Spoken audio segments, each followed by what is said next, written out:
Je vous parlais un peu plus tôt de l'ouverture officielle de l'autoroute à péage Dakar-Diamniadio. Le chef de l'État a présidé cet après-midi la cérémonie de mise en circulation. L'ouvrage a coûté 380 milliards de francs CFA et les travaux ont duré 44 mois. Le président de la République qui a par ailleurs procédé au lancement des travaux de l'autoroute Diamniadio-Aéroport Blaise Diagne de Diass. C'est dans le cadre d'un vaste programme d'ouvrage routier pour éliminer les barrières géographiques. Pabiram Bigandiaï. Sous une fine pluie, l'entrée de l'autoroute à péage draine des foules venues accueillir le chef de l'État. Une fierté retrouvée par une population enthousiaste à l'idée d'obtenir un bijou flambant neuf.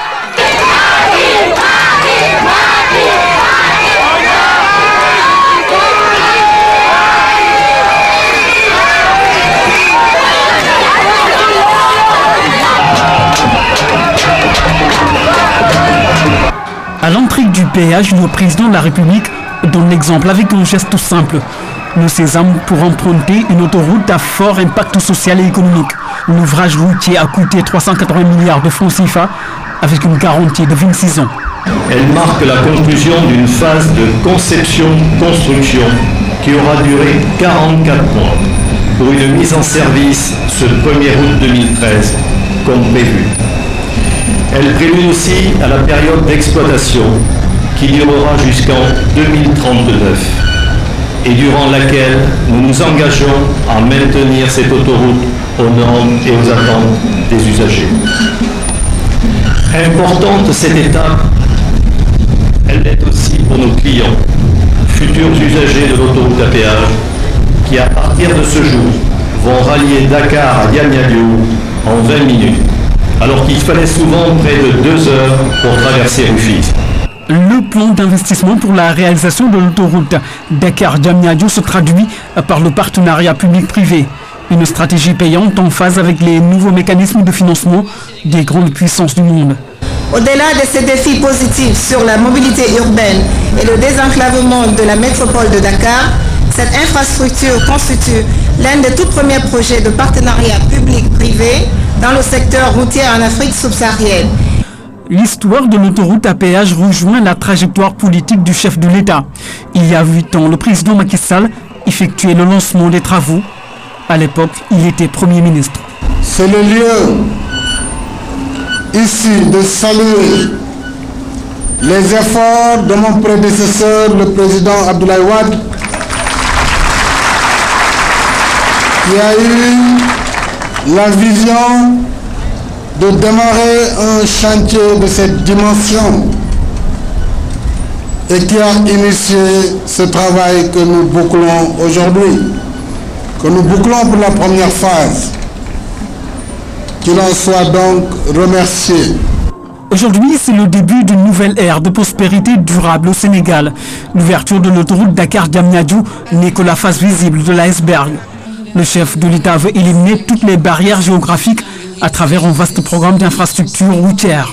Ma vision traduite dans la stratégie nationale de développement économique et social 2013-2017 s'articule autour de la construction de près de 1000 km de routes revêtues et 1500 km de pistes en vue d'interconnecter les différentes localités du pays et d'assurer une répartition équilibrée de l'offre de transport. C'est dans le même esprit que j'ai également engagé un vaste projet autoroutier dont les axes prioritaires, en plus de Diamniadio à IBD, dont je vais lancer les travaux tout à l'heure, qui va poursuivre cette autoroute jusqu'à l'aéroport de Diamniadio. Mais également l'autre axe qui a démarré depuis 1 ou 2 mois, c'est Diamniadio, AIBD, aéroport international Mbour. Ces 2 axes ont démarré au moment où je vous parle et nous avons en projet 3 branches d'autoroute essentielles pour le développement économique et social de notre pays. Il s'agit du tronçon Diamniadio, Thiès, Touba. Le second tronçon, c'est Thiès, Tivaouane, Saint-Louis. Et enfin, Mbour, Fatick, Kaolack comme troisième branche d'autoroute. S'agissant de la politique d'amélioration des corridors, elle sera poursuivie par l'achèvement de la réhabilitation de 400 km de route entre Tambacounda et Kédougou, Tambacounda-Kidira, ainsi que la construction des ponts de la Gambie et de Rosso sur le fleuve Sénégal. Il s'agit également de la réhabilitation de la route nationale numéro 4 entre Nioro-Dirib et la frontière de la Gambie d'une part et d'autre part entre Sénoba et Ziguinchor. Du reste, au programme Millennium Challenge Corporation qui concerne les nationales 6 au sud et 2 au nord viendront s'ajouter les projets de connectivité et de désenclavement et qui porteront sur la réhabilitation des routes de désenclavement Ndioum, Wurosogi, Bakel, Touba, Dara, Linguère, Louga, Dara, ainsi que la construction de plusieurs ponts dans les zones enclavées du nord comme du sud. Il s'agira également, pour boucler la boucle, de réaliser le deuxième pont de Ziguinchor, qui est le pont Émile Badiane. Il y a eu également cette bonne nouvelle pour les populations qui doivent quitter Dakar pour se rendre à l'intérieur du pays à l'occasion de la fête de Korité. Ils passeront sur l'autoroute sans payer. Gérard, je voudrais vous demander d'octroyer à nos concitoyens la gratuité pour le passage pour aller à la Korité pendant les 3 jours précédant la Korité. Ce sera une fois, pas 2 fois. Accepté? Donc, merci beaucoup. Donc, les Sénégalais pourront emprunter gratuitement l'autoroute 3 jours avant la Korité. Évidemment, le retour est payant. Voici l'image forte de cette fin de cérémonie. Le lancement des travaux de l'autoroute Diamniadio-Diass, l'autoroute qui va mener directement à l'aéroport international Blaise Diagne. Comme on signe, le chef de l'État lance une nouvelle fois des travaux de grande envergure. L'ouverture totale de l'autoroute pour les populations, donc ont poussé un ouf de soulagement. L'autoroute à péage est pour elle synonyme de fin de calvaire. Fini les embouteillages et les bouchons, et pour l'inauguration de ce joyau, les riverains ont fait le déplacement pour montrer leur satisfaction au Mokalsom Sall. Jour de fête pour des populations soulagées et satisfaites. Elles ont longtemps attendu, mais finalement, leur rêve est devenu réalité. Et même le temps clément était complice de riverains aux ranges. Ça va garantir la sécurité de la population rufisquoise. Parce que à Rufisque, il y avait une seule sortie. Il y avait que rond-point qui est là-bas à côté, à Gare Routière. Mais actuellement, tu peux continuer Rufisque sans encore danger quoi. Tu pouvais faire Dakar-Rufisque en 30 minutes, tu pourras faire ça à 10 à 15 minutes à peu près quoi. La sobriété était au rendez-vous, les riverains aussi, pour vivre ces moments historiques. Joyau rêvé, l'autoroute à péage est aujourd'hui du concret. Ça nous permet d'aller plus vite là où on veut, et aussi l'embouteillage de Rufisque entre Bagné. C'est ça. Ça a toujours été un rêve, mais maintenant l'autoroute passe près de chez moi. Je suis vraiment content. Ça va faciliter aux populations leur déplacement. La population bi sonnoon nañu pour dugg Dakar. Bu ñu daan dugg Dakar dañuy am tous les problèmes du monde. Se rendre à Dakar était un calvaire. Maintenant c'est fini.